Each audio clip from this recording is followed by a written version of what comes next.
اعوذ باللہ من الشیطان الرجیم، بسم اللہ الرحمن الرحیم، الحمدللہ رب العالمین، وصلی اللہ علی محمد وآلہ اجمعین، واللعنۃ الدائمۃ علی اعداء محمد وآل محمد، اما بعد، وفقنا اللہ وإیاکم للعلم والعمل الصالحین انشاءاللہ تعالی۔ مومنین کرام، بہت سارے سوالات جو آپ کی طرف سے آ رہے ہیں اور ان میں سے جو اہم ترین سوالات ہیں ان کے جوابات کے لیے میں آپ کی خدمت میں حاضر ہوا ہوں۔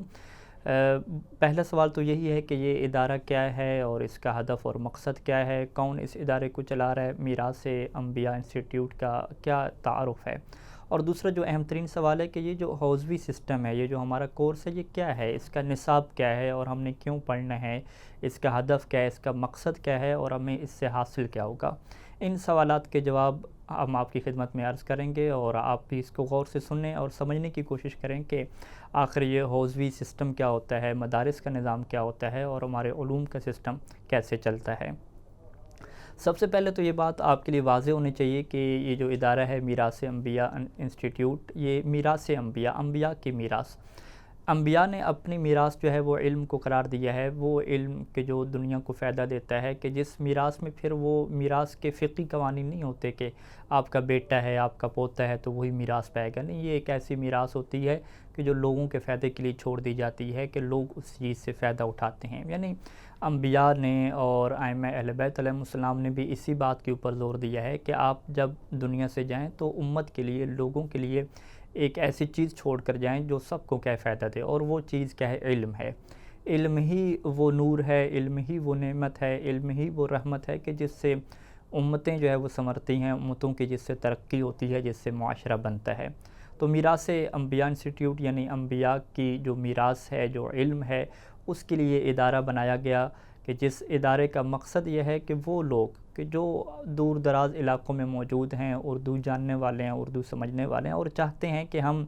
محمد و آل محمد کے علوم سے خود کو جوڑیں اور محمد و آل محمد کے علوم کو حاصل کریں، تو ان کے لیے ایک ادارہ کیا ہے، بہترین نظام جو ہے وہ لے کر آ رہا ہے، بہترین نصاب لے کر آ رہا ہے۔ اور اس ادارے کو چلانے والے لوگ، ظاہری بات ہے وہ آپ کے سامنے ہیں کہ حوزہ علمیہ نجف اشرف کی وہ مشہور شخصیات اور مشہور اساتذہ اور ماہر ترین اساتذہ کہ جن کے بارے میں آپ تحقیق بھی کروا سکتے ہیں، آپ پوچھ بھی سکتے ہیں، اور آپ کے لیے واضح ہے کہ اس ادارے کو چلانے والے لوگ کوئی عام لوگ نہیں ہیں بلکہ وہ ذمہ دار لوگ ہیں۔ تو لہٰذا آپ ایک ذمہ دار ادارے سے جڑنے جا رہے ہیں۔ یہ ادارہ کہ جس کے انتظامات اور جس کی جو بنیاد ہے وہ حرم ابو الفضل العباس علیہ السلام کی طرف ہے، اور ابو الفضل العباس علیہ السلام کا جو حرم ہے وہ بہت سارے اس طرح کے تعلیمی پروجیکٹ چلا رہا ہے دیگر زبانوں میں، تو یہ ایک اردو کا اس کا تعلیم کا پروجیکٹ ہے کہ جس کو وہ لے کے چل رہا ہے، اور مقصد یہ ہے کہ دنیا کے کونے کونے میں علم کا نور پھیلے۔ تو یہ جو آن لائن سسٹم ہے، اس سسٹم میں جو حوزوی تعلیم ہے، جو مدارس کی تعلیم ہے، باقاعدہ اس کو جو ہے وہ مرتب کیا گیا ہے۔ یعنی جس طریقے سے ہم پاکستان میں یا ہندوستان میں باقاعدہ ایک مدرسے میں داخلہ لیتے ہیں، وہاں پہ درس نظامی پڑھتے ہیں، حوزے کا منہج پڑھتے ہیں، ساری چیزیں پڑھتے ہیں، تو اس کے لیے جو ہے وہ یہ سیٹ اپ بنایا گیا ہے۔ یعنی یہ سیٹ اپ ان لوگوں کے لیے نہیں ہے کہ جو چاہتے ہیں کہ ہم بس 1-2 مہینے کا شارٹ کورس کریں اور جو ہے وہ تھوڑی بہت دین کی معلومات لے لیں اپنے حد تک اور کافی نہیں۔ یہ جو ہمارا نظام ہے، یہ جو سیٹ اپ ہے میراث انبیاء انسٹیٹیوٹ کا، یہ مکمل جو ہے وہ مدارس کا نظام آپ کو دیتا ہے، مکمل ایک عالم بننے کا، ایک فقیہ بننے کا، مجتہد بننے کے کورس کی طرف کیا ہے آپ کو لے کر جاتا ہے۔ اور یہاں پہ میں آپ کے سامنے عرض کروں کہ جب بھی یہ سوال اٹھتا ہے کہ حوزے کا نصاب کیا ہے اور حوزے اور مدرسے میں کیا پڑھایا جاتا ہے، تو اس چیز کا آپ کو جو ہے وہ علم ہونا چاہیے، کیونکہ ظاہری بات ہے آپ ایک مرکز سے جڑنے جا رہے ہیں، ایک تعلیم اور میراث انبیاء سے اپنے آپ کو جوڑ رہے ہیں، تو آپ کے سامنے یہ چیز واضح ہونی چاہیے کہ میرا نصاب کیا ہوگا اور میں کیا کیا پڑھوں گا۔ سب سے پہلے تو یہ بات واضح ہے کہ جب ہم نے پڑھنا جو ہے وہ دین اسلام کو ہے، اسلام کے نظریات کو پڑھنا ہے، اسلام کیا بیلیوز اور کیا عقائد لے کر آتا ہے، کیا جو ہے وہ اخلاقیات اور معاشرے میں رہنے کے کیا قوانین ہمیں بتاتا ہے، اس کے اوپر ہم نے عالم بننا ہے، اس کے اوپر ہم نے تحقیق کرنی ہے۔ تو اس کے لیے ہمارے پاس جو بنیادی سورس رہتے ہیں وہ قرآن اور محمد و آل محمد کے فرامین رہتے ہیں، اور چونکہ قرآن جو ہے وہ قدیم زبان محمد و آل محمد کے فرامین قدیم اور قدیم خالص عربی میں یہ چیزیں ہیں، تو سب سے پہلے جو نصاب کے اندر جو مرکزی چیز ہوتی ہے کہ انسان کو اس قابل بنایا جاتا ہے کہ وہ جو قدیم عربی زبان ہے اس کو وہ جان سکے، اس کو وہ سیکھے، قدیم عربی زبان کو سیکھے کہ جس کی وجہ سے وہ پہلے مرحلے پہ ایک اچھا مترجم بنے۔ اس کے لیے قرآن مجید کی آیات کا ترجمہ کرنا، روایات اہل بیت علیہم السلام کا ترجمہ کرنا، اس میں جو ہے وہ اس کے لیے مشکل نہ رہے، وہ خود اس چیز کا ماہر بنے۔ تو اس کے لیے ظاہری بات ہے اسے عربی ادب میں جو ہے وہ ماہر بننا پڑتا ہے، کہ جس کے لیے اسے 3 جو بنیادی علوم ہیں اس کے اوپر محنت کرنا پڑتی ہے، کہ جس میں سے سب سے پہلے علم نحو آتا ہے، پھر علم صرف آتا ہے، پھر جو ہے وہ اس میں علم بلاغت اور فصاحت کے جو علوم ہیں وہ اس کے اندر آتے ہیں۔ تو یہ 3 جو ہے وہ مرکزی علوم چلتے ہیں۔ اس کے ساتھ ساتھ جو معاون علوم ہیں، لغت کے علوم ہو گئے اور دیگر ادبیات وغیرہ، وہ بھی کتب ہوتی ہیں کہ جس کو انسان پڑھ کے پریکٹس کر کے وہ قوانین سیکھتا ہے، وہ قدیم عربی سیکھتا ہے، کہ پہلے مرحلے میں وہ اپنے آپ کو اس قابل بناتا ہے کہ اب وہ کسی اور کے ترجمے کے اوپر ڈیپینڈ نہیں کرے گا کہ یہ فلاں جی مترجم نے ترجمہ کیا تو میں اس کو مان رہا ہوں، نہیں، وہ اس سسٹم میں خود کو اس قابل بناتا ہے کہ خود سے جو ہے وہ قرآن مجید کی آیات کو اور محمد و آل محمد کے فرامین کو سیکھ سکے۔ تو لہذا اس نصاب کے پہلے حصے میں آپ یہ سمجھ لیں کہ آپ کو جو ہے وہ قدیم عربی زبان کا جو ہے وہ ماہر بننا ہوگا، اور اس کے لیے جو نحو اور صرف اور بلاغت کی کتابیں ہیں وہ ترتیب کے ساتھ جو ہے وہ یہاں پہ پڑھائی جاتی ہیں۔ دوسرے مرحلہ میں چونکہ قرآن و حدیث کو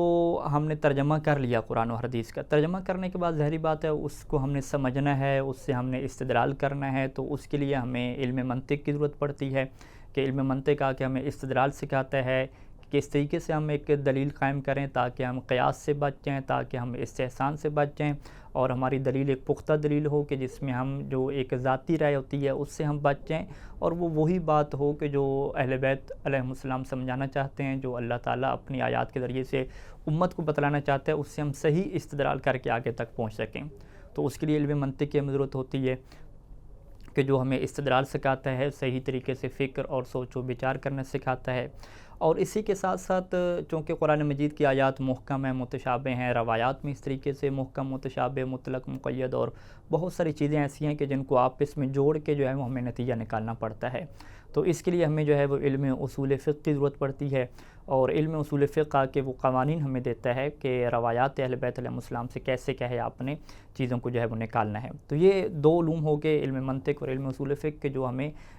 قرآن مجید کی آیات اور روایات اہل بیت علیہ السلام سے استدلال کرنے اور وہاں سے اپنے جو مطلب ہے اور کوئی ایک نظریہ ہے اس کو نکالنے کے لیے کیا ہے یہ چیزیں مدد دیتی ہیں۔ اس کے علاوہ بنیادی چیز جو ہے وہ جو احادیث میں ہمیں پیش آتی ہے کہ ہمیں احادیث کا جو ہے وہ علم حاصل کرنا پڑتا ہے کہ یہ احادیث کون سی کتابوں سے لی گئی ہیں، اس کے پرائمری سورس کیا ہیں، اس کے سیکنڈری سورسز کیا ہیں، اور اس کے لیے ظاہری بات ہے ہمیں علم حدیث اور علم رجال کی طرف جو ہے وہ بڑھنا پڑتا ہے کہ اس کے ذریعے سے جو ہے ہم جان پاتے ہیں کہ اس میں کیا ہے۔ تو یہ یعنی کچھ علوم رہتے ہیں کہ جس میں عربی کا علم ہو گیا، منطق کا علم ہو گیا، اصول کا علم ہو گیا، علم رجال اور حدیث ہو گیا، کہ یہ بنیادی چیزیں ہوتی ہیں کہ جب بھی آپ قرآن اور حدیث سے کیا چیزوں کو نکالنا چاہ رہے ہیں۔ تو یہ جو نصاب ابھی میراث انبیاء انسٹیٹیوٹ آپ کو دے گا، اور یہ تقریباً 4 سال نصاب جو ہے وہ اس میں آپ پڑھیں گے 4 سال میں، کہ اس میں یہی بنیادی چیزیں ہوں گی کہ آپ جو ہے وہ عربی زبان کے ماہر بنیں گے، اس کے ساتھ علم منطق اور علم اصول فقہ کے ماہر بنیں گے، اور ساتھ علم رجال اور علم حدیث کے جو ہے وہ وہاں پہ کورسز ہوں گے کہ جس کے ذریعے سے آپ خود اس قابل بنیں گے کہ قرآن اور حدیث سے کیا ہے نظریات نکال سکیں۔ ان سارے علوم کے ساتھ ساتھ جو ہے وہ علم عقائد بھی ہمارے ساتھ چلے گا۔ علم عقائد کے ساتھ جو فقہی احکام ہیں، جو قوانین ہیں ہمارے زندگی میں کہ جن قوانین کے اوپر ہم نے عمل کرنا ہے وہ بھی ساتھ ساتھ چلے گا، اور جو اخلاق کے اہل بیت علیہ السلام ہے اس کی تعلیم بھی کیا ساتھ ساتھ چلے گی۔ تو یہ جو ہے وہ نصاب کا ایک آپ کے سامنے میں نے جلدی ایک خاکہ بیان کر دیا کہ اس طریقے سے جو ہے وہ ہمارا ہدف ہے اس چیز کو جو ہے وہ آگے لے کر جانے کا، اور یہی ہدف جو ہے وہ حوزہ علمیہ نجف اشرف کا ہے، اور باقی جتنے مدارس کام کر رہے ہیں ان کا ہدف ہے۔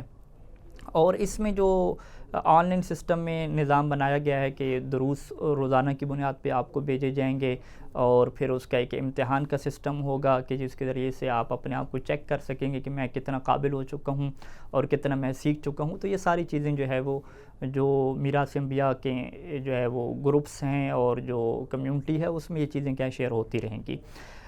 جو آخری سوال ہے کہ ہم اس سسٹم سے کیوں خود کو جوڑیں، تو ظاہری بات ہے اس کا جواب ہمارے لیے واضح ہونا چاہیے کہ یہ کوئی دنیا کا علم نہیں ہے کہ ہم نے اس کے ذریعے سے جو ہے وہ اچھی جاب کرنی ہے، اچھا کمانا ہے۔ یہ علم اس کے لیے نہیں ہے، یہ علم اس لیے ہے کہ ہمارا درجہ جو ہے وہ اللہ کے ہاں بڑھ جائے۔ قرآن مجید کی آیات ہیں کہ جو علم والے ہوتے ہیں ان کا مقام، ان کا رتبہ اللہ کے ہاں بڑھ جاتا ہے، وہ محمد و آل محمد کے منظور نظر لوگ ہوتے ہیں، وہ ان کے قریب ہو جاتے ہیں۔ تو یہ تو بنیادی ہدف ہے ہمارا کہ ہم اپنے آپ کو اس قابل بنائیں کہ ہم اللہ کے قریب ہو جائیں، ہم محمد و آل محمد کی نگاہ میں اچھے لوگ شمار ہوں، ایک جو ہے وہ بڑے رینک کے جو ہے وہ لوگ ہم شمار ہوں ان کے ہاں۔ یہ جو ہے وہ بنیادی ہدف ہوتا ہے۔ اس کے بعد جو اس کے ساتھ ایک ہدف جڑتا ہے جو روایات اہل بیت علیہ السلام میں بیان ہوا کہ جو احیاء امر اہل بیت ہے، کہ امر اہل بیت علیہ السلام کو زندہ کرنا،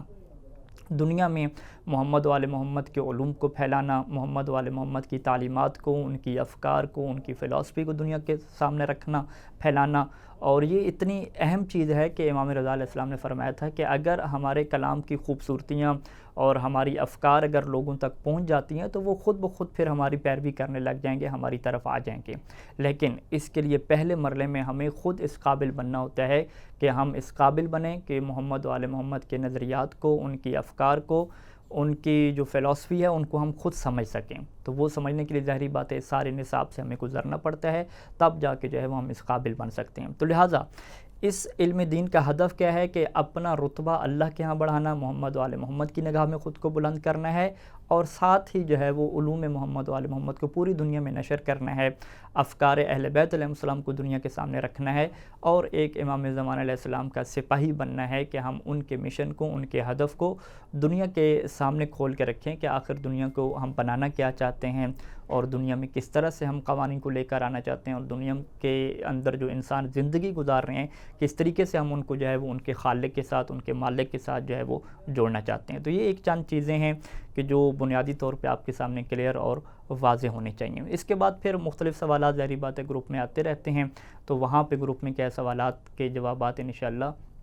جو وہاں کے ہمارے مسئولین ہوں گے، ذمہ دار افراد ہوں گے، وہ آپ کو جو ہے وہ گائیڈ کرتے رہیں گے۔ وصلی اللہ علی محمد و آلہ اجمعین، والسلام علیکم ورحمۃ اللہ وبرکاتہ۔